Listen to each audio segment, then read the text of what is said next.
কথাগুলো ভালো করে মনে রাখেন। নবীজি কিন্তু বলেছেন সুন্নাতু রাসূলিহি।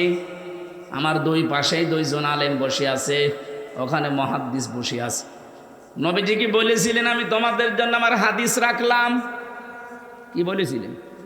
সুন্নাহ। আজ এই দেশে বহু মানুষ বলে আমরা আহলে হাদিস। না, এই শব্দটা ভুল। আপনি আহলে হাদিস দাবি করে শুধু হাদিস দিয়ে জীবন চালাতে পারবেন না। কথা বোঝেন আমার? এই জন্যে যারা বলে শুধু আমরা হাদিস মানি, সহি হাদিস, আপনি সহি মানেন, কিন্তু শুধু হাদিস দিয়ে চলতে পারবেন না। পৃথিবীতে এমন অনেক অনেক নিয়ম আছে যেটা হাদিস দিয়ে মানতে গেলে আপনি শেষ পর্যন্ত যেতেই পারবেন না। হাদিসে আছে, জিজ্ঞাসা করেন মুহাদ্দিসকে, আগুনে পোড়ানো জিনিস খেলে অজু ভেঙে যায়, আছে না? এখন যদি চা খান, এটা কি দিয়ে পোড়ানো? এই যে কিছুক্ষণ আগে তো খেয়ে আসলাম, তাহলে আমার অজু আছে? ভান্ডামি করা জায়গা পান না? এরকম বহু জায়গা আছে। শুধু হাদিস মানি আমি, এই কথা যারা বলছেন আপনি বিভ্রান্তিতে আছেন। একটু চিন্তা ভাবনা করেন কোরআন হাদিস নিয়ে। আমরা শুধু আহলে হাদিস না, আমরা আহলে সুন্নাত ওয়াল জামাত। যদিও এই শব্দটাকে কিছু গরম সুন্নি, ঠান্ডা সুন্নি, মিঠা সুন্নি এরা চুরি করে নিয়েছে, ওদেরকে সর্বোচ্চ বলা যায় ওরা আহলে বেদাত, আহলে সুন্নাত না। সুতরাং সুন্নি যদি দাবি করতেই হয়, এই দেশে যারা আহলে সুন্নাত ওয়াল জামাত তারা দাবি করতে পারে। তারাই সুন্নাতের জন্য মার খায়, তারা সুন্নাতের জন্য জেলে যায়, তারা সুন্নাতের জন্য ফাঁসির গলি গড়ায় নেয়। আর যারা সুন্নির ধ্বজাধারী, 3 দিন আগে দেখেছেন আমার তাহেরি ভাই পুলিশ দেখে পালিয়েছে। কিসের সুন্নি? এটা একটা ভণ্ড। এটা যে ভণ্ড, ফতোয়া দেওয়া লাগবে। ফতোয়া ছাড়াই ভণ্ড।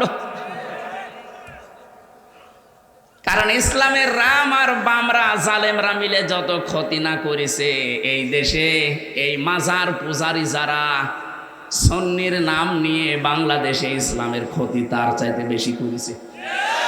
আমি নামটা নিয়ে ফেললাম, দুঃখিত। কারণ নাম না নিলে অনেকে মনে করো ও তো আলেম। কিসের আলেম? ওটা একটা জালেম। পুলিশ তো আমারও ধরতে এসেছিল 20 সালে, বাড়ি থেকে এসে নিয়ে যাচ্ছে। আমি জিজ্ঞাসা করলাম কোথায় নিয়ে যান? কুষ্টিয়ার সদর থানায় না এবি থানায়? আমারও বলছে না, জায়গা মতো।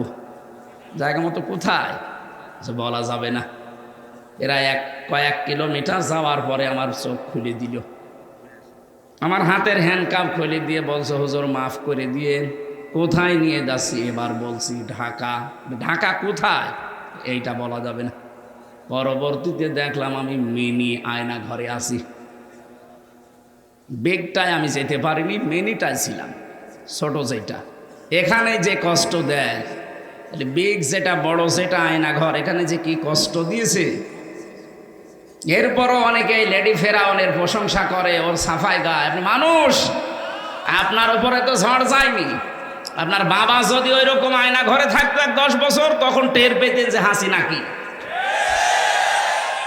আমি নামটা ধরে ফেললাম, ওনার নাম আমি মুখে আনতে চাই না, কারণ নামটা আমার কাছে ঘৃণিত হয়ে গেছে।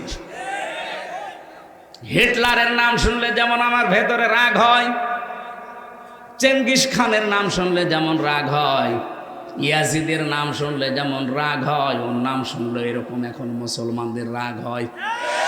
কারণ আমি নিজে তো সাক্ষী, আমি দেখে এসেছি যে কাজ করেছি কি। একটা মানুষ হয়ে মানুষের ওপরে এত জুলুম একজন করতে পারে, সেটা তো দেখেছিলাম, আমার নিজেও পড়লাম। বিশেষ করে আমি জেল থেকে বলছি। এই কারা বসেন, যারা আছেন বসেন, তাড়াতাড়ি বসেন ভাই। আমার নওগাঁবাসী যে কষ্টটাই মানুষগুলো আমাদেরকে দিয়েছিল, বিশেষ করে আলেম নাম দেখলেই আল্লাহ যেন পুরাটা উল্টিয়ে তাদের এখন ওই রকমই অপমান করছে।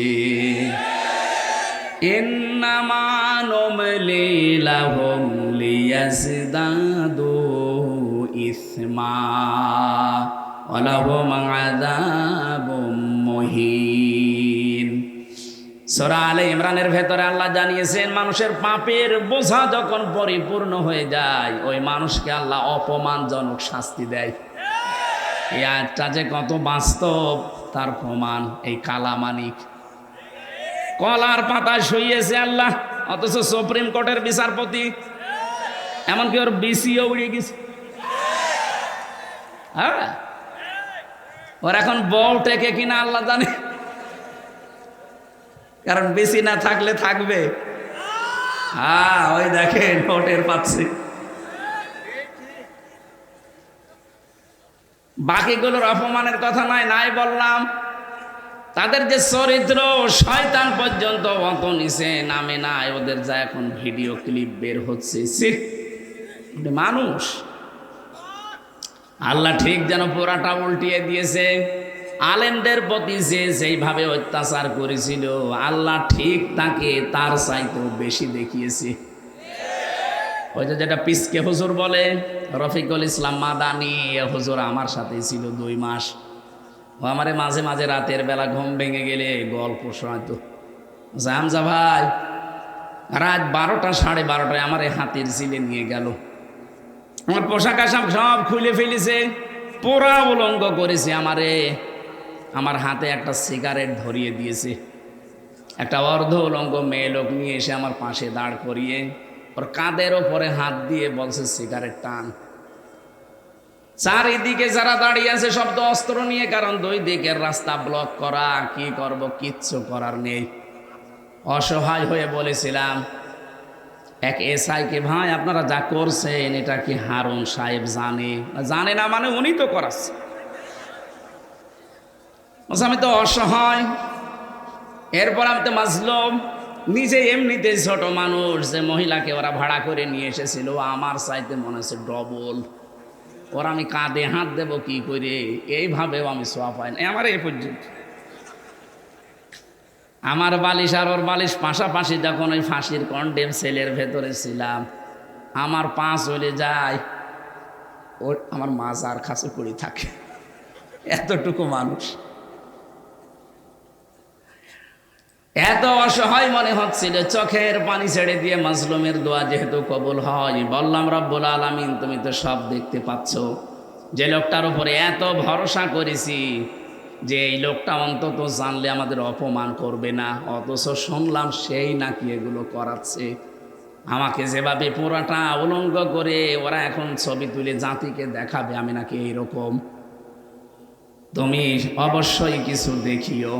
আমার আল্লাহ ঠিক ওইটা কবুল করে নিয়েছে।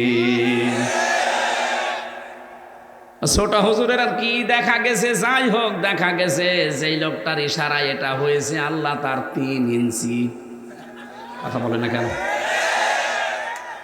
জিকির উঠে গিয়েছিল 3 ইঞ্চি 3 ইঞ্চি।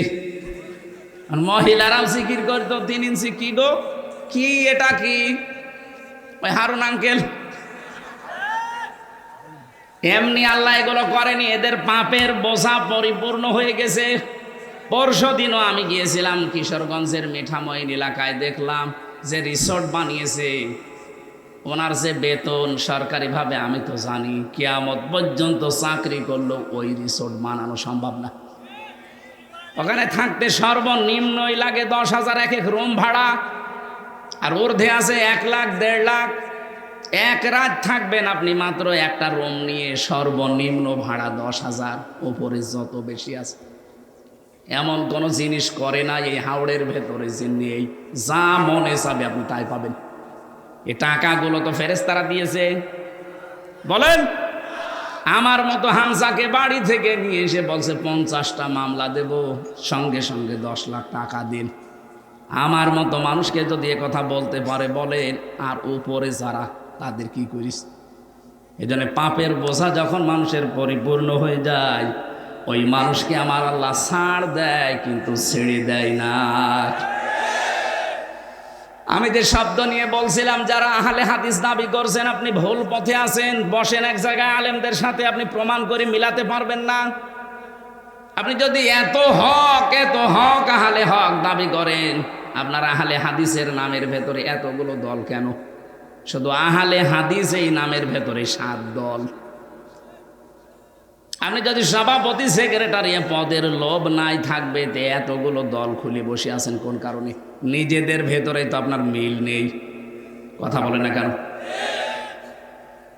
এই শব্দটা আমরা জানি আলেমদের, আমি যাদের কাছে লেখাপড়া করেছি, আমার বিশ্ববিদ্যালয়ে doctor Abdullah Jahangir, doctor Lokman Hossain, doctor আবামা সাইফুল ইসলাম সিদ্দিকী সহ যাদের কাছে আমি পড়েছি, কওমি মাদ্রাসায় আমি শর্ট কোর্সে দাওরা হাদিস করেছিলাম, হাফেজি কারিয়ানা আমার জীবনে যাই পড়লাম কামেল পর্যন্ত মেলামেশা করে আমি যা দেখেছি, পড়াশোনা করে, এই শব্দটা গলদ। আহলে হাদিস আপনি বলবেন না, আপনি বলবেন আহলে সুন্নাত ওয়াল জামাত। যারা এই শব্দটা চুরি করে নিয়েছেন তারা এখন জাতির সামনে যেন এরা আহলে বেদাত এটা প্রমাণ হয়। প্রমাণ অলরেডি হয়ে গেছে। সারা বাংলাদেশ এখন আমি যাচ্ছি, আমি দেখতে পাচ্ছি চারিদিকে আওয়াজ উঠেছে যে ও আল্লাহর ওলিরা আন্দাজে দাবি করে আহলে সুন্নাত, ওগুলো আহলে ভণ্ড, আহলে বেদাত। নবীজি বললেন আমি তোমাদের কাছে সুন্নাহ রাখলাম আমার আদর্শ। বিশ্ব নবীকে আপনাকে মাস্ট বি মেনে নেওয়া লাগবে। উনি যখন নবুয়ত পেয়েছিলেন ওই দিন থেকে শুরু করে ইন্তেকাল পর্যন্ত, এটা রাহিকুল মাখতুমে পড়বেন। বিশ্ব নবী যেদিন নবুয়ত পেয়েছিলেন ঘোষণা, উনি তো নবী, কিন্তু ঘোষণা যেদিন হয়েছে 40 বছর বয়সে, এই দিন থেকে শুরু করে ইন্তেকাল পর্যন্ত পুরা 23 বছর। কেউ যদি বলে আমি একটা দিন শুধু মানি না, আপনি কাফের। কথা বুঝতেছেন? জ্ঞানী মানুষ যারা আছেন একটু খেয়াল করেন, নবীজির এই 23 বছরের নবুয়তের জিন্দেগির কেউ যদি বলে আমি এই হাফ দিন মানি না, সে কাফের। কারণ আল্লাহর নবীকে আল্লাহ শারিয় বানিয়েছেন, শরীয়ত প্রণেতা। উনি যদি বলতেন হা হালাল না হারাম, এত বড় পাওয়ার তার ছিল। 23 বছরে আমরা বাংলাদেশে অনেক মানুষকে দেখি ওনারা 13 বছর মানতে রাজি আছে, কিন্তু 10 বছর মানতে রাজি না। এখানে অনেকে বসে আছে এরকম। নবীজি 13 বছর মায়ের খেয়েছিলেন, হ্যাঁ হুজুর বলেন, আপনিও কান্দেন আমিও কান্দি, কিন্তু বাকি যে 10 বছর উনি মায়ের দিয়েছিলেন ওইটা বলতে গেলে বলে এটা রাজনীতি। কথা বোঝেন না, আন্দাজে চিল্লান। হ্যাঁ কথা বোঝেন। নবীজিকে মানা লাগবে কি 10 বছর না 23 বছর? আরো জোরে। কোরআনে কারীম জানিয়েছে ইন কুনতুম তুহিব্বুনাল্লাহা ফাত্তাবিউনি ইউহিব্বুকুমুল্লাহ ওয়া ইয়াগফির লাকুম যুনুবাকুম ওয়াল্লাহু গফুরুর রহিম। হে নবী আপনি বলেন, যদি আল্লাহকে ভালোবাসি এই দাবি করো, নওগাঁবাসী এ দাবি আমাদের আছে না নেই? আমরা দল মত নির্বিশেষে ভালোবাসি আল্লাহকে, দাবি আছে না নেই? এ দাবি করি না আমরা? আমরা শুধু নয়, বিশেষ 4,500 ধর্ম এখন আছে। 4,500 ধর্মের যে ধর্মের মানুষ বলেন সে তার ধর্মের যিনি যাকে মেনে চলে তাকেও ভালোবাসে। আপনি হিন্দুদের জিজ্ঞাসা করেন ওদের দেবতাকে ভালোবাসে, খ্রিস্টানদের জিজ্ঞাসা করেন ওর গডকে ভালোবাসে, ইহুদিদের জিজ্ঞাসা করেন, পৃথিবীর যত জাতি আছে সেই যে ধর্ম মেনে চলে, মিনাল্লাযীনা ফাররাকু দীনাহুম ওয়া কানু শিয়া কুল্লু হিজবিন বিমা লাদাইহিম ফারিহুন। বলেন আল্লাহু আকবার। আল্লাহ পাক বলেন, হে নবী দুনিয়াতে যে যেই দলে আতে মসে আছে ও কিন্তু ওই দলের কর্মসূচি নিয়ে আনন্দে আছে, আর সে মনে করে এইটাই আসল, বাকিগুলো সব ডিলিট। এটা মনে হচ্ছে না সারা পৃথিবীতে যে যেই ধর্মে আছে, যে যেই মতে আছে, পথে আছে, ওইটাই তার কাছে সঠিক, আর বাইরে যা আছে সবগুলো ভুল। আল্লাহ বলেন তার দলীয় কর্মসূচি নিয়ে সে আনন্দে আছে। দুনিয়াতে সবাই যেহেতু দাবি করে আমরা আমাদের যিনি ইবাদত পাওয়ার যোগ্য তাকে আমরা ভালোবাসি। আমরা মুসলিম 200 কোটির উপরে। কত? 200 কোটির উপরে আমরা এখন মুসলিম। আমরা সবাই এই কথা বলতে রাজি আছি যে আল্লাহ তোমাকে আই লাভ ইউ, ভালোবাসি। কথা বলে না কেন? আল্লাহ পাক বলেন এই দাবি যদি করে কেউ, তাকে আমি বলছি ইউহিব্বুকুমুল্লাহ, আমি আল্লাহ তোমাদেরকে ভালোবাসছি, বাসবো। ইউহিব্বু এটা মোজারে, বর্তমান ভবিষ্যৎ, প্রেজেন্ট ফিউচার, এর মাঝখানে একটা শব্দ আল্লাহ দিয়েছেন, ওইটা করলে। কেউ যদি বলে আল্লাহ তোমাকে ভালোবাসি, আল্লাহ বলেন এ কথা রাখ, আগে প্রমাণ কর, ফাত্তাবিউনি, আমার রাসূলের অনুসরণ করে। নগাবাসী বিবেকের কাছে আপনার প্রশ্ন, রাসূলের অনুসরণ করা লাগবে। উনি যখন রাসূল হয়েছিলেন ওই সময় থেকে না, মানে উনি তো জন্ম থেকেই পুরা মক্কা এলাকায়, পুরা আরব জানে কেউ নবী রাসূল বলতো আব্দুল্লাহ বিন মুহাম্মদ, এতটুকু না। ওনাকে সারা জীবন বেশিরভাগ 1 থেকে 40 বছর পর্যন্ত পুরা আরব জাহানে ওনাকে চিনত আব্দুল্লাহ বিন মুহাম্মদ, আব্দুল্লাহর ছেলে মুহাম্মদ সাল্লাল্লাহু আলাইহি সাল্লাম। খুব বেশি হলো তার চরিত্রের কারণে বলতো আল আমিন, আস-সাদিক। কিন্তু এই মানুষটা যেদিন 40 বছর বয়সে নবুয়ত পেলেন, তখন থেকে শুরু করে ইন্তেকাল পর্যন্ত 23টা বছরে আপনি যদি অনুসরণ করতে চান, আল্লাহ এখানে কিন্তু শব্দ দিয়েছেন, লাকাদ কানা লাকুম ফি রাসূলিল্লাহি উসওয়াতুন হাসানা। অবশ্যই তোমাদের জন্য মহত্তম আদর্শ লুকিয়ে আছে আমার রাসূলের ভেতরে। বলেন তো, আল্লাহ কি মুহাম্মদ ইবনে আব্দুল্লাহ নামটা জানতেন না? কথা বলেন না কেন? খুব ভালো করে খেয়াল করবেন, বাইরে যে আবার গীবত করবেন যে কি বললো বুঝলাম না, এই জন্য খেয়াল করতে বলছি। আল্লাহ কিন্তু ভালো করে জানতেন যে আমার নবীর নাম মুহাম্মদ ইবনে আব্দুল্লাহ। এই শব্দটা না দিয়ে ফি রাসূলিল্লাহ দিলেন কেন? কারণ তিনি 1 থেকে 40 বছর পর্যন্ত পুরা আরব জাহানে রাসূলুল্লাহ বলে পরিচিত ছিলেন না। উনি ছিলেন আল আমিন, আস-সাদিক, মুহাম্মদ বিন আব্দুল্লাহ। কথা ঠিক নেই? উনি যখন রাসূলুল্লাহ হয়ে গেলেন, ওই দিন থেকে শুরু করে আপনাকে অনুসরণ আরম্ভ করা লাগবে। আল্লাহ বলেন আমার রাসূলের অনুসরণ করো। আমি 2টা জিনিস তোমাদেরকে দেব। 1 নম্বরে আমি নিজেই তোদেরকে উল্টা করে ভালোবাসা আরম্ভ করব।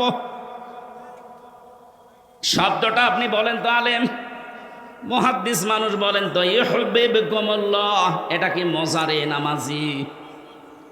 অতীতের শব্দ আল্লাহ দেয়নি, মোজারে দিয়েছেন। এই জন্য এর ভেতরে 2টা কাল আছে, বর্তমান আছে আর ভবিষ্যৎ আছে। কেউ যদি সত্যি রাসূলুল্লাহকে অনুসরণ করা আরম্ভ করে, আল্লাহ তখন থেকে তাকে ভালোবাসা আরম্ভ করবে। তাহলে আমাদের অনুসরণ যদি এখন থেকে শুরু হয়, আল্লাহ আমাদেরকে এখন থেকে ভালোবাসা আরম্ভ করবে। আর আল্লাহ যদি কাউকে ভালোবাসে, আল্লাহ পাক বলেন আমি পুরস্কার দেব, ওয়ায়াগফির লাকুম যুনুবাকুম। ইয়াগফির এটাও মোজারে, বর্তমান ভবিষ্যৎ, প্রেজেন্ট ফিউচারের ভেতরেও 2টা কাল। জাম্বুন আল্লাহ দেয়নি যে একটা গুনাহ মাফ করে দেব, যুনুব বহু বছর, একটা গুনাহ রাখবো না। যত অপরাধ আছে সব আমি আল্লাহ মাফ করে দিচ্ছি, দেব। তাহলে শর্তটা কি পেয়েছিলাম? রাসূলুল্লাহর অনুসরণ। কি কথা বলেন না কেন? এখন এই অনুসরণ কি আংশিক না পূর্ণাঙ্গ? জবাব দেন ভালো করে, আংশিক না পূর্ণাঙ্গ? এবার আপনি নিজের বিবেককে বলেন তো, আপনার অনুসরণ হচ্ছে, আমিও জানি, এটা কি আংশিক না পূর্ণাঙ্গ? হয়তো আপনার সুরাত সিরাত দেখলে মনে হয় রাসূলের মতো, কিন্তু আপনার পরিবার রাসূলের মতো না। কথা বলছেন না কেন? আপনার এমন মেয়ে জন্ম দিয়েছেন যেটা স্কিন টাইট প্যান্ট পরে, নাকি নওগাঁয় নেই? একটা যুবতী মেয়ে 18 বছর 20 বছর বয়স, সে তার বাবার সামনে স্কিন টাইট প্যান্ট পরে গেঞ্জি গায়ে দিয়ে একসাথে বসে সিনেমা দেখছে, ওটা বাবা? হ্যাঁ, ও রুচি কি বলেন তো? ও কি মানুষ না জানোয়ারের চাইতেও খারাপ? এটা আমি এত নিকৃষ্ট শব্দ বলতাম না। বলেন এটা একটা বাবা বলা যায়? এই জন্য তো মাঝে মাঝে দেখি অঘটন ঘটে যায়। তাহলে আপনার অনুসরণ হয়তো আপনার মাথায় চুল রাসূলের মতো কাটা আছে, দাড়ি আপনি রাসূলের মতো রেখেছেন, জব্বা গায়ে দিয়েছেন, আপনার হাতে তসবি আছে মানলাম, আপনার পুরা বডি ঠিক আছে, আপনার পরিবার ঠিক নেই, আপনার সমাজ ঠিক নেই, আপনার রাষ্ট্র ঠিক নেই, আপনি অর্থনীতি ঠিক নেই। অর্থনীতির যে এটা ইবাদত অনেকে জানেই না। অর্থনীতি একটা ইবাদত না? ব্যবসায়িক যে নিয়ম নীতিগুলো আছে কয়জন বুঝতে পারে বা কয়জন পালন করে? আজ ব্যাংকিং ব্যবস্থার নাম শুনলে মানুষ নাক সেটকায়, এটা দুনিয়ার জিনিস। আরে ভাই, বিশ্বনবের একটা ব্যাংক ছিল বাইতুল মাল। কি আমি কি বানিয়ে বলছি? আল্লাহর নবী নিজে ব্যবসা করেছিলেন। আল্লাহর নবীর ব্যবসায়িক সিস্টেম ছিল মোদারাবা। ইসলামী ব্যাংকের যদি কেউ থাকেন, এই যে মোশারাকা, মোদারাবা, মোরাবাহা, বায়ে সালাম, বায়ে ইস্তেসনা, বায়ে মুআজ্জাল, বায়ে ওয়াহিদায়, যে 18টা নিয়ম আছে। এক একটা পয়েন্টের ভেতরে কতগুলো কথা সূক্ষ্ম সূক্ষ্মভাবে আল্লাহ লুকিয়ে দিয়েছেন। ওই জামানায় যারা কাফের তারা বলতো ব্যবসা আর সুদ ওই একই, অথচ আল্লাহ বলেন আমি ব্যবসাকে হালাল করেছি আর সুদকে হারাম করেছি। আজ আমাদের ব্যবসাগুলো সত্যি যাকাত ভিত্তিক অর্থনীতি না থাকার কারণে সুদ ভিত্তিক অর্থনীতির সাথে জড়িয়ে গেছে, যেখানে সুদ খেলে মায়ের সাথে জেনা করার গুনাহ হয়। এলাকায় আছে কিনা আমি জানি না, অনেকে টাকা ছেড়ে রাখে, মাসে মাসে 1000 টাকা দিলে 200 টাকা করে বেশি দেয়। এটা যে প্রকাশ্য সুদ আপনি কিন্তু নিজেও জানেন। কি আর সুদ খেলে কোরআন বলছে আল্লাহ রসুলের সাথে যুদ্ধ করার শামিল। এটা বড় গুনাহ। আর ছোট গুনাহ হচ্ছে মায়ের সাথে 33 বার জেনা করা। এত ঘৃণিত কাজ কেউ করবে দুনিয়ায় বলেন? অথচ এখানে বহু টুপি মাথায় দেওয়া দাড়িওয়ালা মানুষ এই কাজ করে, টাকা ছেড়ে রাখে, টাকা আসে। এই কাজ যারা করছেন এক্ষুনি বাড়ি যে লাভের এই টাকা নেওয়া বন্ধ, আমি না খেয়ে মরে যাব, মায়ের সাথে জেনা করব না। কারা কারা এই টাকা ছেড়ে দেবেন হাত তোলেন তো। খুব আরামে আছে। না না ভাই, আপনি হাত তুললেন, আপনার তো শরম করার দরকার ছিল। আমি আশা করছি আপনি ছেড়ে দেবেন আগামীতে। না বুঝেও যদি হাত তুলে থাকেন, যদি এই কাজে কেউ থাকেন, ইসলামী অর্থনীতি কারার 178, 79, 80, 81, 82 এই যে আয়াতগুলো খেলা করার জন্য দেয়নি। ইসলামী অর্থনীতির ব্যাপক কথা এর ভেতরে সাজানো আছে। এটা একটা ইবাদত। আপনি রসুলের অনুসরণ করলে, রসুল ব্যবসা করেছেন মোদারাবা। মোদারাবার সিস্টেম কি? আমি টাকা দেব, আপনি শ্রম দেবেন। খাদিজা টাকা দিয়েছে, রসুল্লাহ শ্রম দিয়েছে। এক কথা বলছে না কেন? আপনি জিজ্ঞাসা করে দেখেন আলেমকে, খাদিজা টাকা দিয়েছে, রসুল্লাহ শ্রম দিয়েছে। এইটাই মোদারাবা। এটা ইসলামী ব্যাংকে আছে। বাকি যে ব্যাংকগুলো আছে আপনি আবার রাগ করেন না, আপনারটা নেই, এই জন্য তো আমি বলছি না। আমি পাবো কোথায়?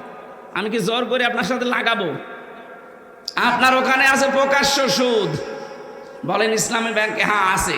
রাষ্ট্রীয়ভাবে যাকাত কায়েম না হওয়া পর্যন্ত এই দেশে কোনো ব্যাংক 100% সুদ থেকে মুক্ত হওয়া সম্ভব না। কিন্তু ইসলামী ব্যাংকে কারবার করার জন্য আমি আহ্বান জানাবো। এই কারণে আপনি যদি এদের শরিয়া বোর্ড আছে, এদের আলেম আছে, আলিয়া মাদ্রাসা, কওমি মাদ্রাসা, বিশ্ববিদ্যালয়ের বড় বড় স্কলার যারা, ইসলাম বোঝে যারা, মাসলা মাসাইল যারা উদ্ভাবন করতে পারে, এই মানুষগুলো এর সাথে জড়িয়ে আছে। চট্টগ্রামের কওমি মাদ্রাসার সবচাইতে বড় আলেম মাওলানা ওবায়দুল্লাহ হামজা। এই বাংলাদেশে কওমি মাদ্রাসার ভেতরে যদি 10 জন আলেম থাকে, উনি একজন। এই কথা বোঝেন আমার? হ্যাঁ, আলেমকে জিজ্ঞাসা করেন। ওবায়দুল্লাহ হামজা কত বড় মাপের আলেম। সাজ্জাদ মাওলানা কামাল উদ্দিন জাফরি হাফিজাহুল্লাহ, বাংলাদেশে যদি 10 জন থাকে তার ভেতর উনি একজন।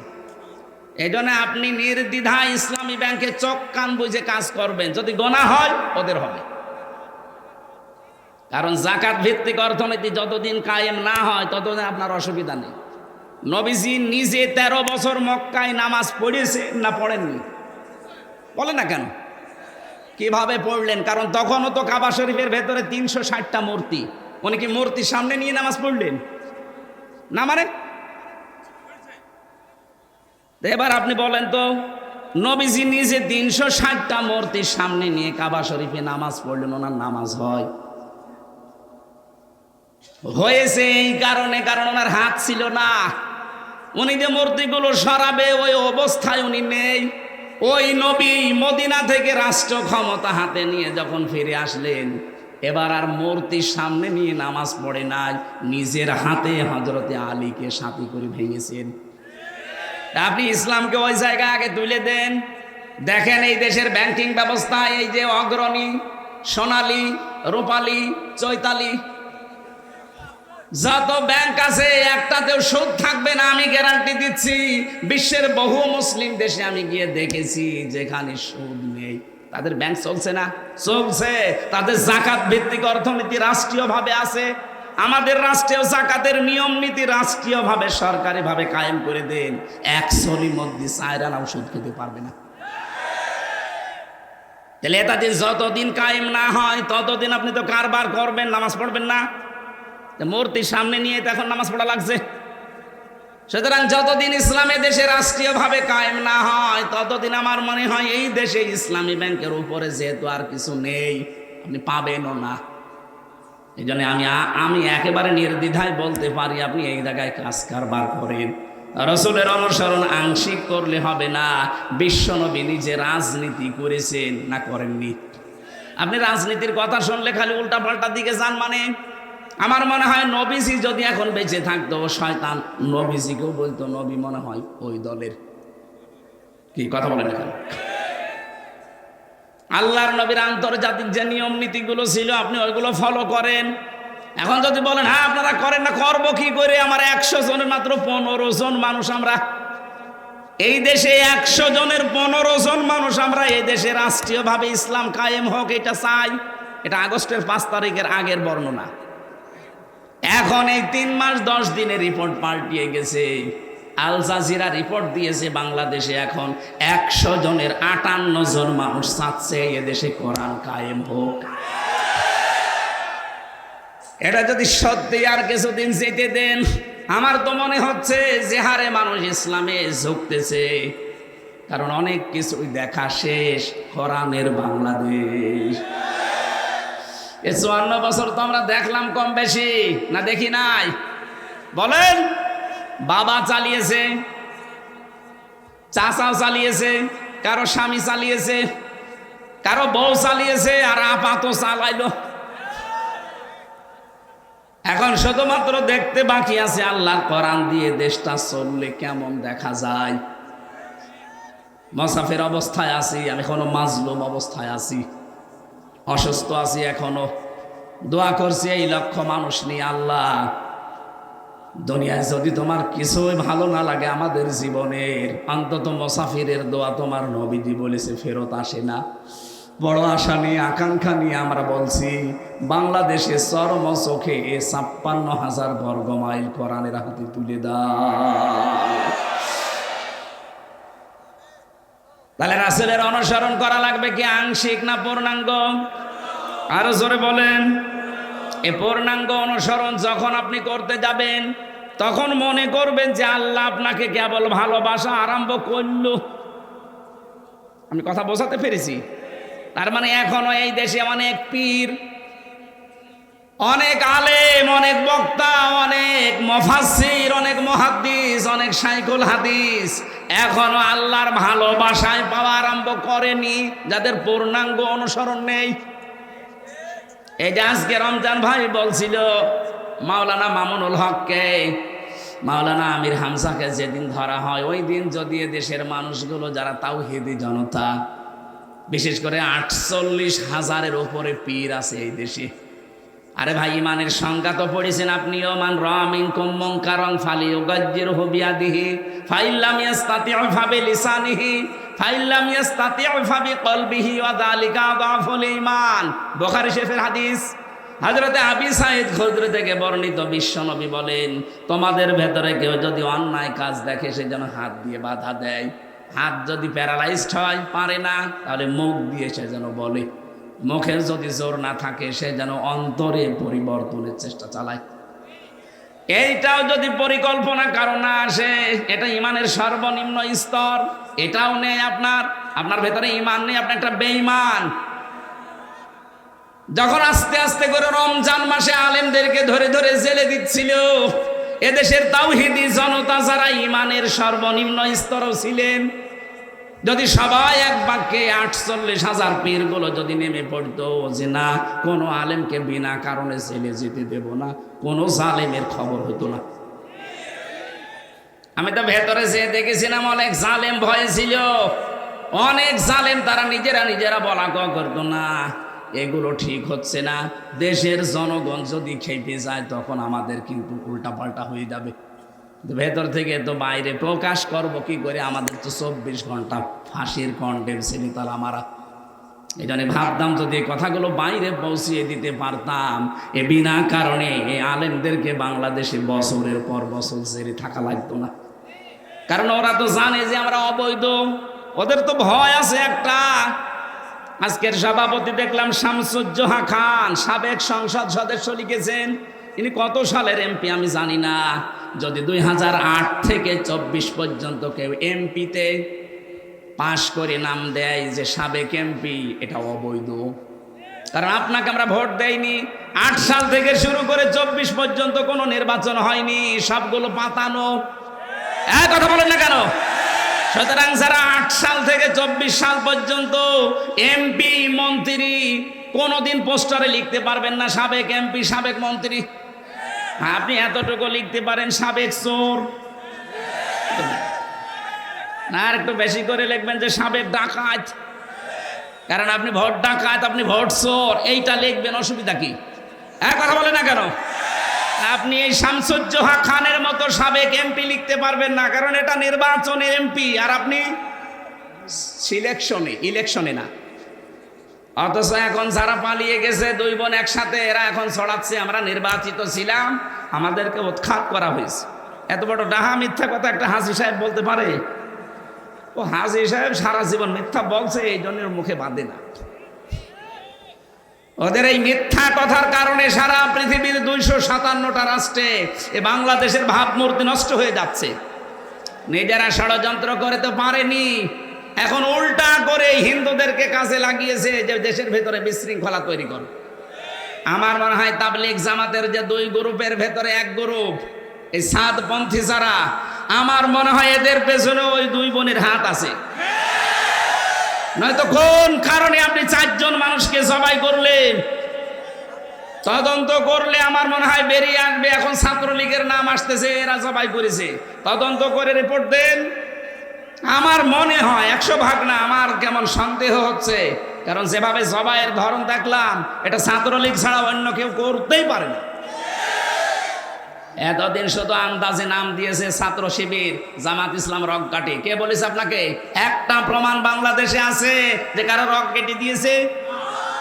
এতদিন ছড়িয়েছে সারা বিশ্বের কাছে যে বাংলাদেশে সংখ্যালঘু নির্যাতন হয়, অথচ এই পৃথিবীর ইতিহাসে বাংলাদেশে ইতিহাস নেই যে আমরা একটা মন্দির ভেঙে মসজিদ বানিয়েছি, না।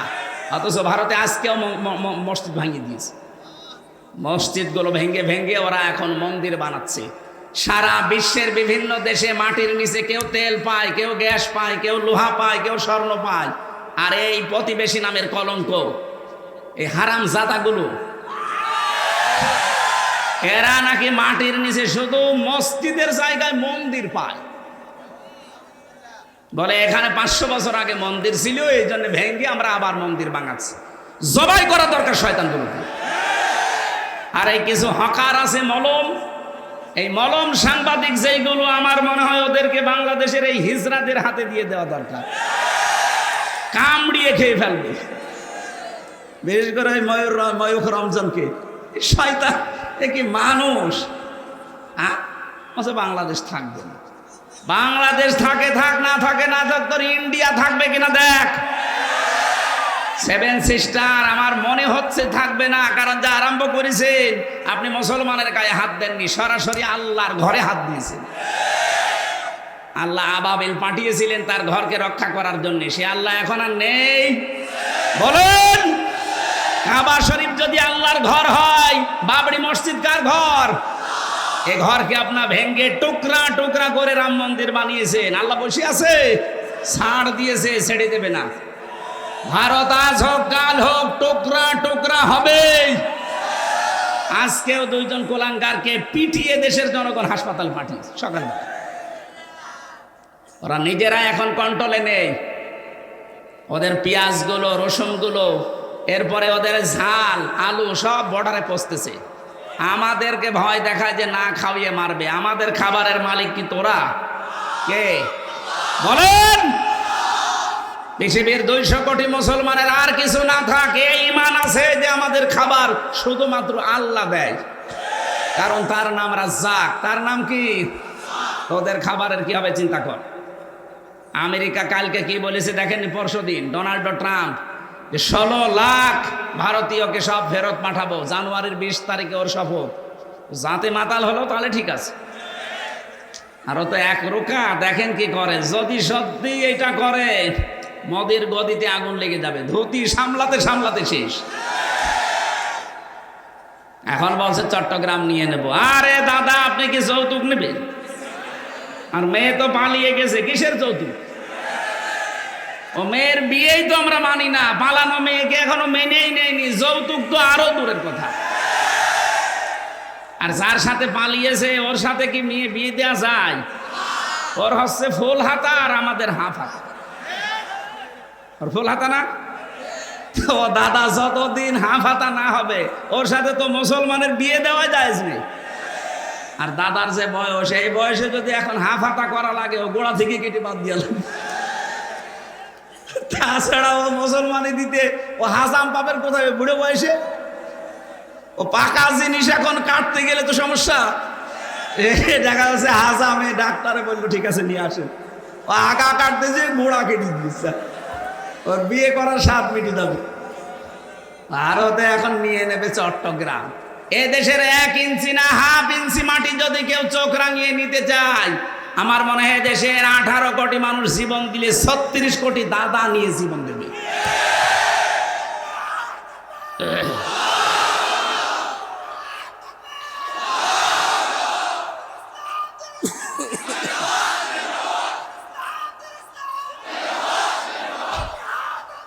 আলহামদুলিল্লাহ ভাই,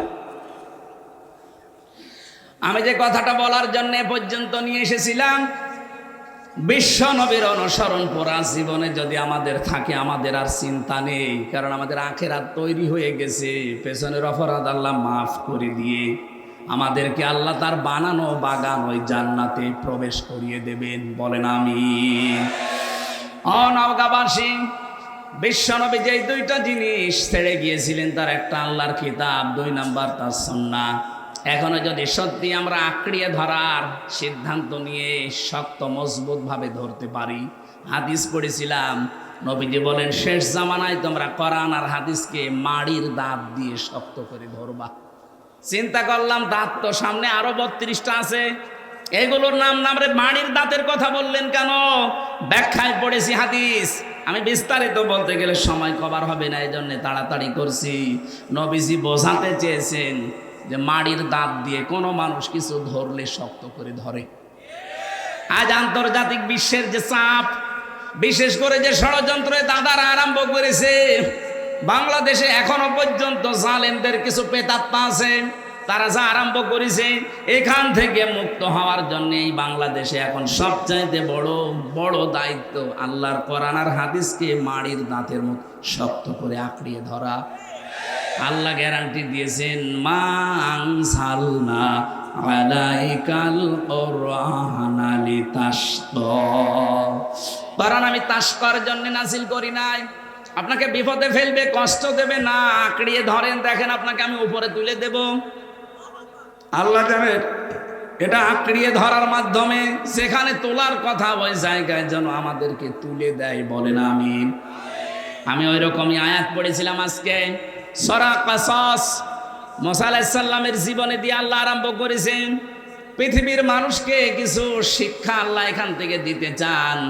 আল্লাহ বলেন তাসিম মিম, এর অর্থ কেউ জানে না। তিলকা আয়াতুল কিতাবিল মুবিন, এগুলো সব স্পষ্ট কিতাবের আয়াত। তাহলে কোরআন শরীফের প্রথম বর্ণনায় এই যে কোরআন স্পষ্ট। কোরআন কি? যদিও আমাদের কাছে স্পষ্ট না, আমাদের অনেকের কাছে কোরআন অস্পষ্ট। এই জন্য এই মাদ্রাসাগুলো, আপনি এখানে আসেন, পড়েন। এখানে আমার মনে হয় বয়স্ক শিক্ষা আছে কিনা জানি না, এইটাও বিভিন্ন মাদ্রাসায় চালু করা দরকার। এই ছেলেরা মেয়েরা বয়স্ক শিক্ষা মাগরিব থেকে এশা পর্যন্ত, ফজরের পর থেকে যেহেতু কাজে কামে বেরিয়ে যান, মাগরিব থেকে এশা পর্যন্ত 1 ঘন্টা সময় দেন। এভাবে 1 দিন 2 দিন 1 মাস 2 মাস 5 মাস 1 বছরে দেখবেন আপনি কোরআনের অনেক কিছু আয়ত্ত করে ফেলেছেন। কোরআনে কারিম আল্লাহ আমাদেরকে দিয়েছেন স্পষ্ট আয়াত, আর আমরা এখনো পর্যন্ত কোরআনের কাছে না আসার কারণে এখনো অস্পষ্ট হয়ে আছে আমাদের কাছে। আমরা পূর্বের জামানার জীবনী পড়ি, যারা কোরআনের কাছে এসেছে ওই মানুষগুলো কোনোদিন আর গোপনে থাকে নাই। হযরত ওমর মুসলমান হয়েই বলেছিলেন, হে নবী, যে কোরআন শুনি আমি মুসলমান হলাম, সূরা তাহা। আপনি বলেন তো এটা কি সত্য? হ্যাঁ, 100% সত্য। তিনি বলেছিলেন এই সত্য জিনিস আর গোপনে থাকবে না, আপনি আমাকে অনুমতি দেন, আমি এই মুহূর্তে কোরআনের পক্ষে একটা মিছিল করব। তিনি মুসলমান হয়ে ওপেন হতে চায়, আর আমরা মুসলমানেরা কোরআন পড়ে পড়ে আরো বলে যে হুজুর আমি গোপনে আছি। এটা টাটকা শয়তান। তুই কিসের কোরআন পড়িস যে গোপনে থাকবি? হযরত ওমর কোরআন পড়েই বলে আমি ওপেন হব, আর আমরা এমন কোরআন পড়ছি যে আমি গোপনে আছি। সে সময় যেহেতু চলে গেছে, এখন তো ওপেন হওয়ার সময়। কথা বলেন না কেন? আপনার এখন ওপেন হওয়ার সময়।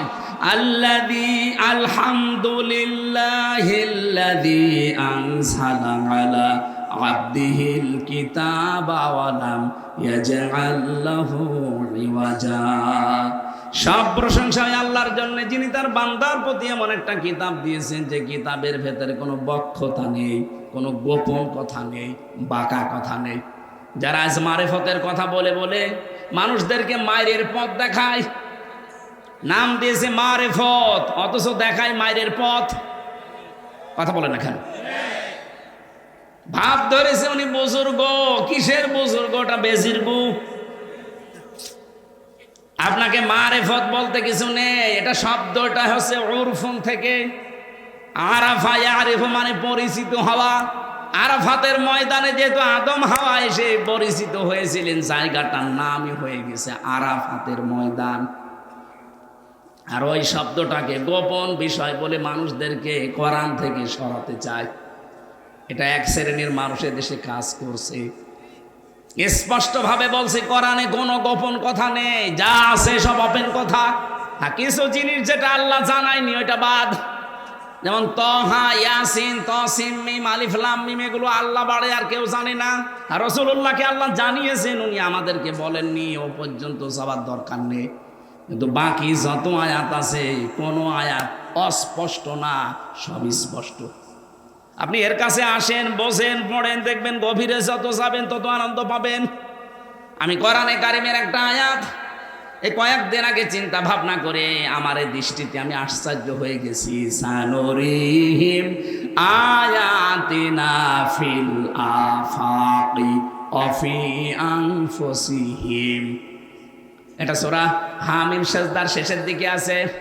রব্বুল আলামিন বলেন, অতি শীঘ্রই আমি দিক দিগন্তে এবং তোমাদের এই শরীরের ভেতরে এমন কিছু আছে যেগুলো দেখাবো, স্পষ্ট করে দেখাবো।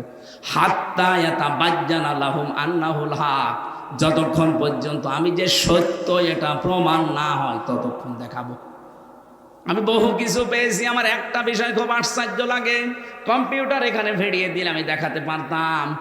আল্লাহ যে ফতোয়া দিয়েছেন কোরআনে, ইন্নাল মুবাদ্দিরিনা কানু ইখওয়ানাশ শায়াতিন। আল্লাহ পাক বলেন যারা অপচয় করে তারা শয়তানের ভাই।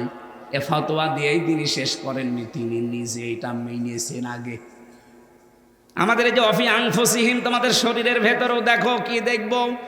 শরীরের ভেতরে দেখলাম এই যে খাবার খেয়ে আসলাম, এই খাবারগুলো দিয়ে নির্যাস যেটা, ওইটা দিয়ে পিত্ত রস তৈরি হয়, ওইটা দিয়ে বীর্য তৈরি হয়, ওইটা দিয়ে রক্ত তৈরি হয়, ওইটা দিয়ে আলাদাভাবে যখন রসগুলো বেরিয়ে যায়, কিছু দিয়ে পায়খানা, কিছু দিয়ে প্রস্রাব তৈরি হয়।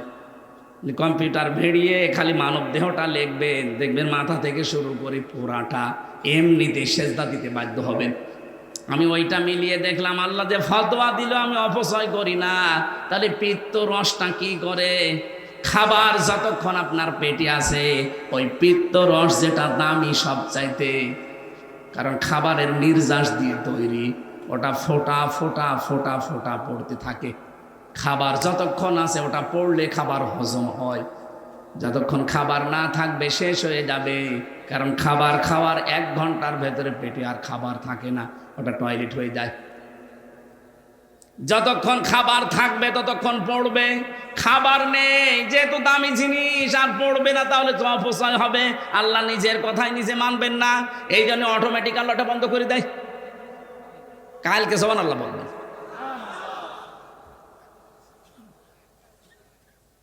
কোরআনের প্রতিটি শব্দ চিন্তা ভাবনা যদি করেন, যে কোনো শব্দ নিয়ে, অবশ্যই আল্লাহ আপনাকে ওই শব্দ দিয়ে জান্নাত পর্যন্ত নিয়ে যাবে। আমাদের দেশে তো এই সিস্টেমগুলো নেই। কোরআনের একটা গবেষণাগার নেই, অথচ লালন গবেষণাগার তৈরি হচ্ছে। কয় মন গাঁজা খেয়েছে ওইটা চিন্তা ভাবনা করে, একটা শব্দ নিয়ে কোরআনের আল্লাহ যেটা দিলেন, আফালা ইয়াতাদাব্বারুনাল কোরআন, কি হয়েছে তোদের? আমার কোরআন নিয়ে কেন চিন্তা ভাবনা করো না? এজন্য দেশের ধনী ধনী মানুষ যারা আছেন, আমরা আহ্বান জানাবো, যারা ভালো ভালো নাম করা আলেম, যারা চিন্তা ভাবনাশীল, এদেরকে নিয়ে আপনার কোরআনের ইনস্টিটিউট গবেষণাগার বানান, কোরআন রিসার্চ সেন্টার বানান। মানুষ যেন কোরআন থেকে তথ্যগুলো বের করে জাতির সামনে উপহার দিতে পারে। আমরা ওগুলো আজ পাই না, পড়বো কি করে? যতটুকুই চিন্তা ভাবনা আসে মাথার ভেতরে, দেখি না কিছু করলে একটা নতুন তথ্য বের হয়ে যায়।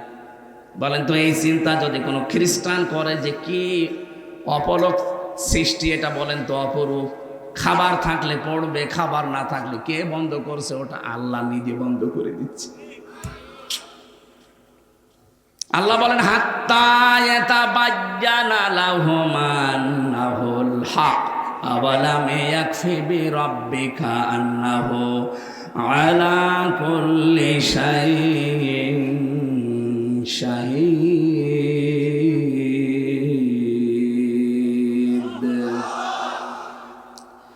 আমি বিস্তারিত দিকে যাচ্ছি না। তাহলে কোরআন শরীফ থেকে এটা বুঝলাম যে কোরআন অস্পষ্ট না, স্পষ্ট।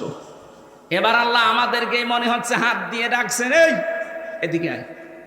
না তো লো, আমি তেলাওয়াত করে তোদেরকে এখন শোনাবো। নালাইকা মিন নাবাই মূসা ওয়া ফিরআউনা বিল হাক্কি লিকাওমি ইউমিনুন। যদিও এটা কা দিয়ে মুহাম্মদ রাসূলুল্লাহ উদ্দেশ্য, মুফাসসিরিন ইকরাম তাফসীরের ভেতরে দেখেছি কিয়ামত পর্যন্ত যত নবীর উম্মত আসবে সবাই এর ভেতরে আছে। আমাদেরকে আল্লাহ যেন ডেকে ডেকে শোনাতে চান, ও বাংলাদেশের মানুষেরা এদিকে আয়, আমি তোদেরকে একটু তেলাওয়াত করে একটা ঘটনা শোনাই, যেটা মুসা এবং ফেরাউনের কাহিনী। লিকাওমি ইউমিনুন, যারা বিশ্বাসী তাদের জন্য এখানে শিক্ষা আছে। এখন কি আছে এটা আমরা একটু বাংলাদেশের সাথে মিলাবো না, চলে যাবেন? হ্যাঁ, এই যে 2-1 যাচ্ছে, কারা এরা? একটু বসেন ভাই, একটু বসেন। আল্লাহ রাব্বু একটু ভালো করে মিলাবেন, দেখবেন আমার তো মনে হচ্ছে খাপের খাপ মমতাজের বাপ মিলে যাবে। ইন্না ফিরআউনা আলা ফিল আরদি, আল্লাহ পাক বলেন অবশ্যই ফেরাউন তার রাজ্যের ভেতরে ফেরাউন আলা ফিল আরদি, জমিনে সে কিছু করতে চেয়েছিল। কি করতে চেয়েছিল? ফেরাউনের যে কাজ কারবার হাজার হাজার বছর আগে, সে উলু প্রকাশ করতে চেয়েছিল, উদ্ধত্ত, নিজের এলাকায়, নিজের দেশে। ওটা তো হাজার হাজার বছর আগের কাহিনী। আল্লাহ আমাদেরকে তাহলে শুনিয়ে তার লাভ কি? আল্লাহ জানে যে 1500 বছর পর মুহাম্মদ রাসূলুল্লাহ বিদায় নিয়ে 1500 বছর পরে এমন সময় পৃথিবীতে আসবে, সেখানে 257টা রাষ্ট্র হবে, বাংলাদেশ নামে একটা দেশের আবিষ্কার হবে, এই দেশে লেডি ফেরাউন একজন তৈরি হবে। না, এটা আল্লাহ জানে না? ওই সময় ফেরাউন যা করেছিল আমি মিলিয়ে দেখলাম, লেডি ফেরাউন তাই করেছে। এই দেখেন মিলান, ওয়াজাআলা আহলাহা শিয়া। ফেরাউন ওই জামানায় তার জমিনের ভেতরে, তার দেশের ভেতরে মানুষদেরকে সে দলে বিদলে বিভক্ত করে করে ছোট ছোট দল বানিয়ে রেখেছিল। বাংলাদেশের দেখেন লোক যত বেশি তার সাথে দল বেশি। এমনও দল আছে এই দেশে শুধু সভাপতি আর সেক্রেটারি, তাছাড়া কেউ নেই। এক কথা বলছে না কেন? শুধু টুপি মাথায় দেয়, এদের ভেতরে প্রায় 54টা দল, জেনারেল যারা তাদের ভেতরে 27টা।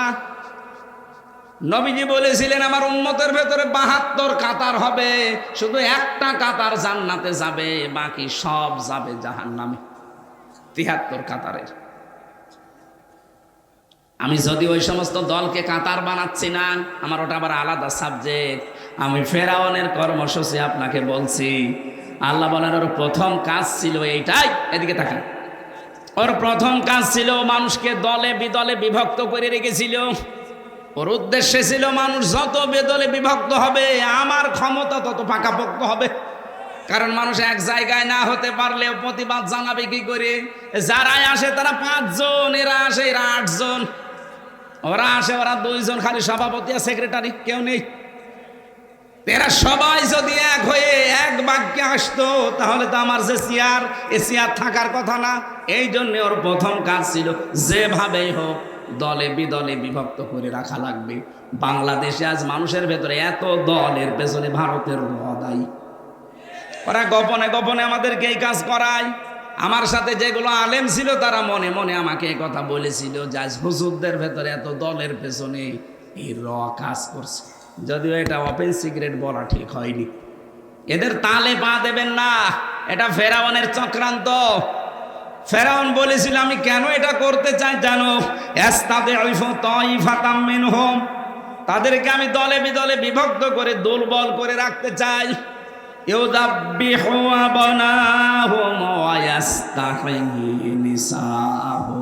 তাদের পুরুষদেরকে আমি মেরে ফেলতাম আর মেয়েদেরকে জীবিত রাখতাম। 2টা অর্থ হতে পারে। 1 নম্বরে পুরুষ ছেলেদেরকেও প্রথমেই মেরে ফেলেছিল, আর বাচ্চা যারা মেয়েরা তাদেরকে দাসীবাদী বানাতেও বাঁচিয়ে রেখেছিল। 2য় অর্থ পুরুষদের কর্মহীন করে দিয়েছিল, মেয়েদের কর্মসংস্থান বানিয়ে দিয়েছিল। এটা ফেরাউনের কাজ। আপনি দেখেন 2য় অর্থটা বাংলাদেশে মিলে যাবে। কত পুরুষ মানুষ বিয়ে পাশ করে বসে আছে, চাকরি নেই। মেয়েটা ম্যাট্রিক ফেল, তার 3 জায়গায় চাকরি। কথা বলছে না কেন? এটা ফেরাউনের চক্রান্ত। কারণ মেয়েরা যেখানে সময় বেশি দেয় তার সাথে মহব্বত ভালোবাসা বেশি হয়, এইটাই নিয়ম। ও স্বামীর সাথে থাকে 4 ঘন্টা আর বসের সাথে থাকে 18 ঘন্টা। এরকম পরিবেশ বাংলাদেশে ছিল না, এখনো আছে। এটা পাল্টাতে হবে। মেয়েদের অভ্যাসই এইটা, যার সাথে সময় বেশি কাটাবে তার সাথে মহব্বত বেশি হবে। এই জন্য অনেকের স্বামী বিদেশ চলে যায়, তখন ওর পাশের বাড়ির জলিমদ্দির সাথে ওর দেবরের সাথে সময় বেশি কাটানো লাগে। মহব্বত স্বামীর চাইতে পাশের বাড়ির জলিমদ্দির সাথে বেশি হয়। আপনাদেরকে একটা কথা বলছি, জীবনেও কোনোদিন বিবাহিত মেয়ে লোক বা ভাবি, প্রতিবেশীর স্ত্রী, এদের সাথে ভুল করেও লাইন করতে যাবেন না। কারণ আপনি না পারবেন তাকে বিয়ে করতে, না পারবেন কষ্ট সহ্য করতে। কি কথা বলছেন এখানে? হ্যাঁ, অবিবাহিত কোনো মেয়ে লোক যদি অসহায়, বিধবা অথবা স্বামী পরিত্যক্তা, এরকম মেয়ে লোক ভালো লাগে বিয়ে করে ফেলেন। কিন্তু সাবধান, পাশের বাড়ির ভাবির সাথে অথবা প্রতিবেশীর স্ত্রীর সাথে অথবা বিবাহিত কোনো মহিলার সাথে লাইন করতে যাবেন না। কারণ তার স্বামী যতদিন না ছাড়বে আপনি বিয়ে করতে পারবেন না। আর বিয়ে করতে না পারলে যতদিন আপনি লাইনে থাকবেন শুধু কষ্ট পাবেন। এইরকম লাইনে যারা আছেন আজকে থেকেই তাওবা করবেন যে না, আমি এক্ষুনি ওই ভাবির মোবাইল নাম্বার ডিলিট করে দেব। কারা কারা পারবেন হাত তোলেন। 2-1 মুরব্বী হাত তুলেছে। ওর তো মোদি দাদার মতো অবস্থা, ওর হাত তোলার দরকার কি? না, সম্মানিতা মা বোনেরা, মেয়েরা এসেছে, মেয়েরা সম্মানিতা মা বোনেরা, এটা শুধু পুরুষের জন্য না, এটা মহিলাদের জন্য। নারী পুরুষ এই জেনা, বিশেষ করে চোখের জেনা আর মনের জেনা, এই 2টা জেনা থেকে যদি আমরা বাঁচতে চাই তাহলে 2টা ঔষধ খাওয়া লাগবে।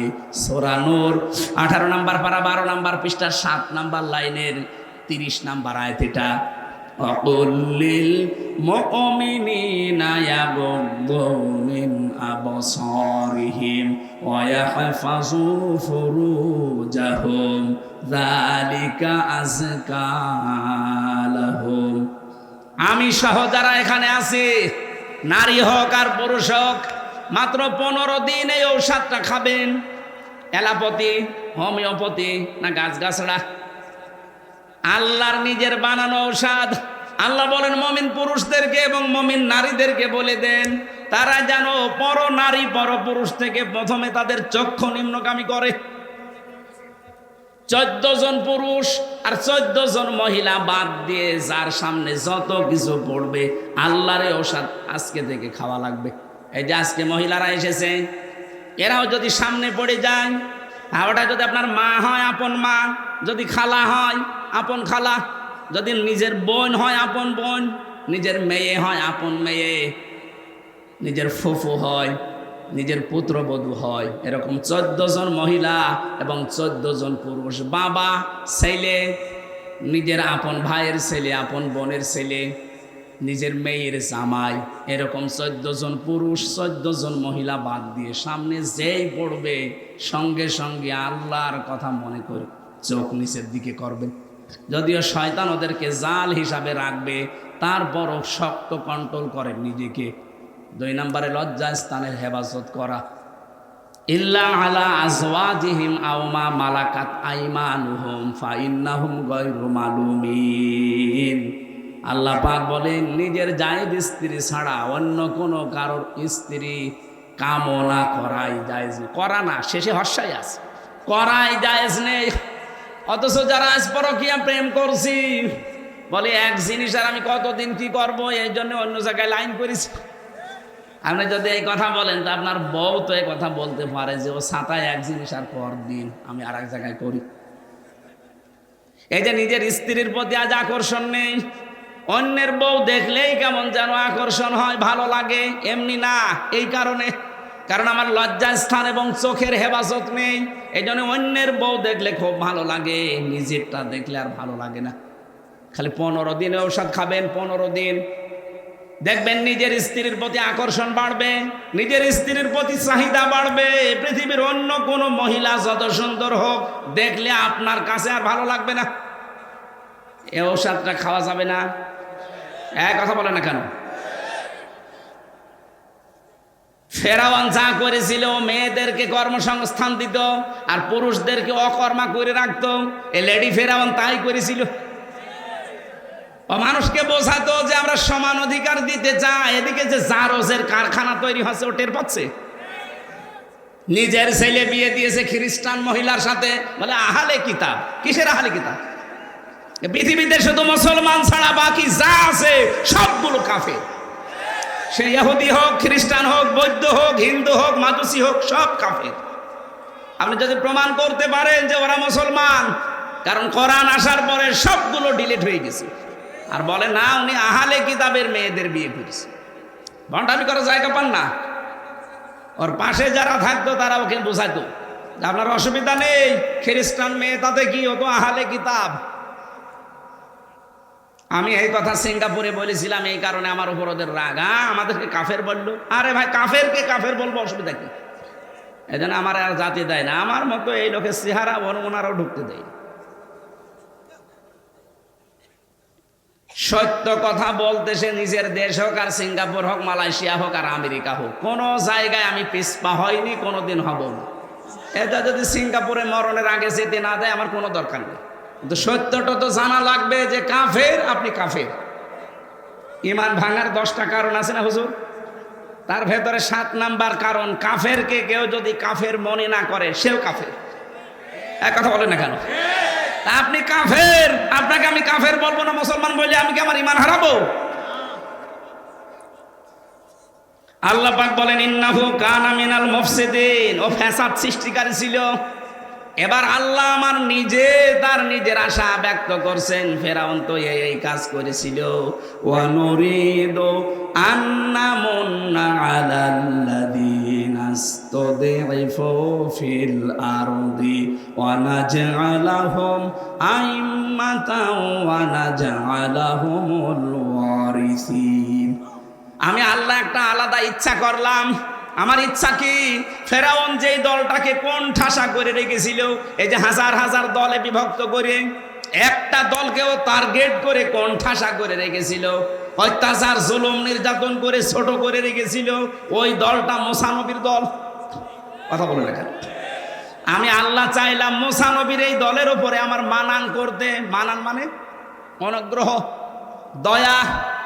আমি আল্লাহ তাদের উপরে আমার অনুগ্রহ করলাম, জাতির নেতৃত্বে তাদেরকে আমি আল্লাহ দান করলাম এবং জমিনের ওয়ারিশ বানিয়ে দিলাম। এই আয়াতটা মনে হচ্ছে 2024 সালের 5 আগস্টের পরে নাজিল হয়েছে। কথা বলে না কেন? এত বছর যাদেরকে মিথ্যা তহমত দিয়ে উল্টা পাল্টা কথা দিয়ে আপনি কোণঠাসা করে রেখেছিলেন জাতির কাছ থেকে, নিজেরাই রাজাকারের তালিকা বানিয়েছেন 10,000, সেখানে 8,060 জন হচ্ছে আওয়ামী লীগের, মাত্র 37 জন জামাত ইসলামের, তারপরও প্রায় 13 জন বেরিয়ে গেছে। এই মিথ্যা কথা ছড়িয়ে ছড়িয়ে কি পেলেন? এখন তো সবই যাচ্ছে নিজের দিকে। আল্লাহ বলেন এই তো পুরোটা উল্টিয়ে আমি ওই জাতির ভেতরে মুসা নবীকে, তার দলকে আমি প্রতিষ্ঠা দিলাম এবং জমিনের ওয়ারিশ বানিয়ে দিলাম। বাংলাদেশে এই আয়াতটা এখন আল্লাহ আমাদেরকে মনে হচ্ছে দেখাবে। এই কথা বলছে না কেন? যে দলটা সবচাইতে দুর্বল ছিল, এতদিন জুলুম নির্যাতন অত্যাচার, জেল জুলুম ফাঁসি আয়না ঘর, তাদেরকে আল্লাহ এখন হাতে ধরে জাতির নেতৃত্ব দিয়ে দিচ্ছে। সামনে মনে হচ্ছে জমিনের ওয়ারিশ আল্লাহ তাদেরকেই বানিয়ে দেবে। আল্লাহ বলেন অনুমাক্কিনা লাহুম ফিল আরদ, আমি জমিনে তাদেরকে প্রতিষ্ঠা দিয়েছিলাম, ক্ষমতা দিয়েছিলাম। কেন জানো? ও নুরিয়া ফিরাউনা ও হামানা ও জুনুদাহুমা ও জুনুদাহুমা মিনহুম মা কানু ইয়াহদারুন। ফেরাউন, হামান এবং তার দল বল সবচাইতে বেশি ভয় পেত সেই দলকে নিয়ে, মুসা নবীর দল। আমি আল্লাহ ওদেরকে দেখাতে চেয়েছি, দেখ জমিনের শাসন তাদের হাতে দিলাম। আমার তো খাপের খাপা একটা মিলে যাচ্ছে, কারণ কোরআনের পাখি যতগুলো দোয়া করেছিল, একটা দোয়া আমার আল্লাহ ফেরত দেয়নি, সব কবুল করে নিচ্ছে। উনি স্বপ্ন দেখেছিলেন এই দেশে একটা জালেমও ইঁদুরের গর্ত পাবে না, ঠিক এখন সেই অবস্থা। উনি স্বপ্ন দেখেছিল এই জমিনে জালেমদের নাকের ডগায় পথ পথ করে কালেমার পতাকা উড়বে, সে অবস্থা চলে আসতেছে। উনি স্বপ্ন দেখেছিল এই জমিনে জালেমদের এই দেশে প্রত্যেকটা জায়গায় ইসলামের পরিপূর্ণ ইসলাম কায়েম হবে। এইটা এখন বাকি আছে। আল্লাহ যেন এটা আমাদেরকে সামনে দেখায়।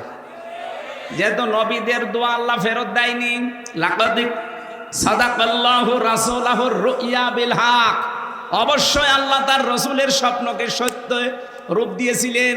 তে রসুল তো এখন নেই, রসুলের নায়েব আছে। কি এটা রসুলের নায়েব না? নায়েবে রসুল উত্তরাধিকারী, রাসূলের ওয়ারিস এইগুলো। এনারা যদি কোনো স্বপ্ন দেখে, অবশ্যই আল্লাহ সেটা বাস্তবে হক রূপ দেবে। আর সেইটাই আমরা সামনে দেখতে পাচ্ছি। আল্লাহ কোরআনের আয়াত যেন আমাদেরকে দেখান, বলেন আমিন। জেলে যাওয়ার পরে কয়েকটা অভিজ্ঞতা হয়েছিল, তার ভেতরে একটা স্বামী স্ত্রীর গন্ডগোল। হাজারো মানুষ দেখলাম জেল খাটতেছে শুধু স্বামী স্ত্রীর গন্ডগোলের কারণে। আমি এই জন্য ওখানে বসে বসে এই বইগুলো লিখেছিলাম। এটা নারীদের জন্য, আর একটা আছে পুরুষের জন্য। দাম্পত্য সমস্যা এবং তার সমাধান কি করা যায়, ওখানে যেহেতু বাস্তব দেখেছি ওইটা দেখে লিখেছি। বাইরে এসে এডিটিং করে এটা ছেড়েছি। মেয়েরা আপনার স্বামীকে ছেলেকে দিয়ে এটা স্টেজ থেকে নিয়ে যাবেন, যে স্বামীকে পড়াবেন, আর স্বামীরা স্ত্রীদের পড়াবেন। বহু সমস্যার সমাধান দেওয়া আছে। আমি আশা করব এটার ভেতর থেকে তথ্যগুলো আমল করতে পারলে পরিবারটা অন্তত জান্নাত হবে। আমার মৃত মা বাবার আত্মীয় স্বজন, পাড়া প্রতিবেশী, বন্ধু বান্ধবকে দাওয়াত করে খাওয়ালে আমার মৃত মা বাবা উপকৃত হবে কিনা এ বিষয়ে জানতে চাই। সম্মানিত ভাইরা, মানুষ মরে গেলে যে খাবার খাওয়ানো হয় এটা হচ্ছে সাদকা। এটা কি? আর সাদগার খাবার খাবে এই পৃথিবীতে যারা অসহায়, এতিম, মিসকিন, তারা। তা আপনি যাদেরকে খাবার খাওয়ান ওরা তো সব রমজানের মতো মানুষ। কথা বলছে না কেন? আমি হামজার মতো মানুষ, আমি নিয়ে আসি 5 গাড়ি, আমারে আপনি মৃত খানা খাওয়াচ্ছেন, ও জায়েজ হবে? সুতরাং দেখে দেখে খাওয়াবেন, অসুবিধা নেই, খাওয়ানো জায়েজ আছে, কিন্তু মানুষ দেখে খাওয়াবেন। আমার কালকে দিনের বেলায় মাহফিল সেই পটুয়াখালী বাউফল সকাল 9টায়, এখন রাত্রে ঢাকা, ওখান থেকে ওরা নিয়ে যাবে আবার দিয়ে রংপুর দিয়ে যাবে। এই জন্য আমি আজকে আর টানতে পারছি না, মাপ চাই, আগামী থেকে আসলে আবার কথা বলবো ইনশাল্লাহ। এই বইটা যাওয়ার পরে এখান থেকে মোনাজাত শেষ হলে স্টেজ থেকে নিয়ে যাবেন। আল্লাহুম্মা আমিন। লা ইলাহা ইল্লা আনতা সুবহানাকা ইন্নী কুনতু মিনাজ জালিমিন। আল্লাহুম্মা আগফিরলি ওয়ারহামনি ওয়াহদিনি ওয়াফিনি ওয়ারযুকনি ইয়া রাব্বাল আলামিন। আল্লাহ তাআলা, তুমি কোরআনে যে গ্যারান্টি আমাদের দিলে, এগুলো তুমি বাস্তবে আমাদেরকে দেখাও। জমিনের শাসনটা তুমি মুসলমানদের হাতে বাংলাদেশে তুলে দাও। যারা জুলুম নির্যাতন অত্যাচারে জর্জরিত হয়ে আছে এই 15.5 বছর, আল্লাহ তুমি তাদের দিকে একটু মুখ তুলে তাকাও। আল্লাহ তোমার কুদরতের নজর, রহমতের নজর আমাদের প্রতি মুসা নবীর দিকে যেভাবে তাকিয়েছিলে ওইভাবে তাকাও। আমাদেরকে তুমি জমিনে তোমার বিধানটা চালু করার কাজে লাগাও। এ মাহফিল বাস্তবায়নের জন্যে হাফেজ মাওলানা মুআজ্জিম হোসেন ভাই এলাকার মানুষকে নিয়ে যে বিশাল আয়োজন করেছে, কত সুন্দর করে সাজিয়েছে। আল্লাহ তাআলা নিজেদের বাড়ি ঘর এরা এত সুন্দর সাজায় না, কোরআনের এই ময়দান যারা এত সুন্দর সাজিয়েছে, এদের জান্নাত তুমি এভাবে সাজিয়ে দাও। আল্লাহ তার স্ত্রী আলেমরা আসলেই যে খেদমত আমি দেখেছি, তার স্ত্রীকেও তুমি মাফ করে দাও।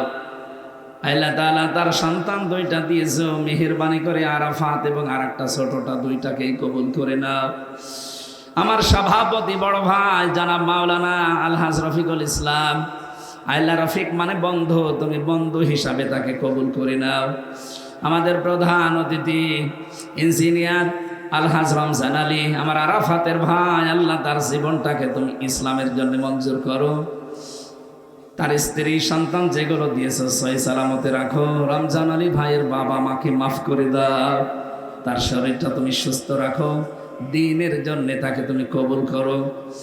কত মানুষ এখানে বিভিন্ন বসে আছে যারা দোয়া চায়, বিশেষ করে প্রশাসনের যে ভাইগুলো এসেছে, নিজেদের বাড়ি ঘর আত্মীয় স্বজন মা বাবা ফেলে যারা বাংলার বিভিন্ন প্রান্তে দায়িত্ব পালন করে, এই পত্নীতলা নজিপুর এলাকায় যারা প্রশাসনে আছে, আল্লাহ এদের ওপর তোমার খাস রহমত নাজিল করো। পুলিশ ভাইদের আজকের এই শৃঙ্খলার দায়িত্বে যারা আছে, পুরাটা ইবাদত হিসাবে কবুল করো। সম্মানিত মা বোনেরা, এই মাদ্রাসার ভেতরে পাশে প্যান্ডেলে কত বসে আছে, এদেরকে তুমি খাদিজার মতো আয়েশার মতো বানিয়ে দাও। রব্বুল আলামিন, জালেমদের জেলখানায় 3টা বছর আমি অসুস্থ হয়ে গেছি, আমার কণ্ঠটা আগের মতো আবার ফিরিয়ে দাও, আমার শরীরকে তুমি আগের মতো আবার বানিয়ে দাও। মুক্ত জীবনে যখন ফিরিয়ে দিয়েছ, কোরআনের কথাগুলো বলার জন্য যে এলেম দরকার, হেলেম দরকার, যে স্বাস্থ্য দরকার, কণ্ঠ দরকার, আল্লাহ তুমি আমাকে ভিক্ষা দাও। আল্লাহুম্মা গফিরলি ওয়ারহামনি ওয়াহদিনি ওয়াফিনি ওয়ারযুকনি ইয়া রাব্বাল আলামিন। রাব্বুল আলামিন, সাবেক সংসদ সদস্য শামসুজ্জোহা খান আসতে পারে নাই, ব্যস্ততার কারণে, তাকে কবুল করে নাও। মাওলানা হোসাইন মাহফুজ তার বাবাকে হারিয়েছে, কবুল করো, তার বাবাকে তুমি মাফ করে দাও। আল্লাহ তাআলা, আমার বাবা মা স্ত্রী সন্তান যেগুলো দিয়েছে, এদেরকে তুমি সহি সালামতে রাখো। তোমার শেখানো দোয়া আমরা পড়ছি, রব্বানা হাবলানা মিন আজওয়াজিনা ওয়া যুররিয়াতিনা কুররাতা আয়ুনি ওয়াজআলনা লিল মুত্তাকিনা ইমামা। এলাকায় মাটির নিচে যারা ঘুমিয়ে আছে, কবরের আযাবগুলো মাফ করে জান্নাত বানিয়ে দাও। এই মাদ্রাসাটা কিয়ামত পর্যন্ত আল্লাহ দ্বীনের মারকাজ বানিয়ে দাও। যারা হাফেজ হয়েছে, এবার কোরআনে কারিমকে সিনায় যাদেরকে দিয়েছো, মরণ পর্যন্ত আটক করে রাখো এদের। আল্লাহ তাআলা, কখন কার কাছে মরণ আসে জানি না, যখনই আসবে যেন এই কথা বলতে পারি, লা ইলাহা ইল্লাল্লাহু মুহাম্মাদুর রাসূলুল্লাহ। আসসালামু আলাইকুম।